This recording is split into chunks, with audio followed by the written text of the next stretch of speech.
હવામાન વિભાગ દ્વારા આપવામાં આવેલ માહિતી અનુસાર રાજ્યમાં આગામી 7 દિવસ સુધી લઘુત્તમ તાપમાનમાં કોઈ મોટો ફેરફાર જોવા નહીં મળે અને પવનની દિશા ઉત્તર પૂર્વથી પૂર્વ તરફથી રહેવાની હોવાથી વાતાવરણ શુષ્ક રહેશે અને આકાશ સ્વચ્છ રહેશે।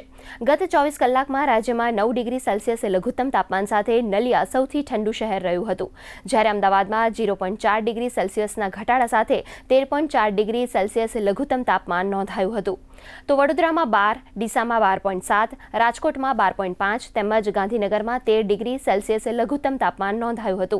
જો વાત કરવામાં આવે તો 13 ડિસેમ્બરથી પશ્ચિમી હિમાલય પ્રદેશમાં નબળું વેસ્ટર્ન ડિસ્ટર્બન્સ સર્જાશે, જેનાથી તાપમાનમાં 2 થી 3 डिग्री सेल्सियस સુધીનો ઘટાડો નોંધાશે। दिसंबर तक मौसम आमतौर पर शुष्क रहने का पूर्वानुमान है।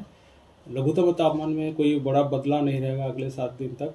अहमदाबाद के लिए क्लियर स्काई का पूर्वानुमान दिया गया है अगले 24 घंटा तक, और लघुत्तम तापमान जो है 14 डिग्री सेंटीग्रेड के आसपास रहने का पूर्वानुमान दिया गया है। और जो हमारा कोस्टल में पवन का अभी जो दिशा है उत्तर से उत्तर पूर्व दिशा से पवन चल रहा है, और उसका स्पीड जो है 15 से 20 नॉट रहेगा। राज्य में जो पवन का दिशा है उत्तर पूर्व से पूर्व दिशा से पवन चल रही है।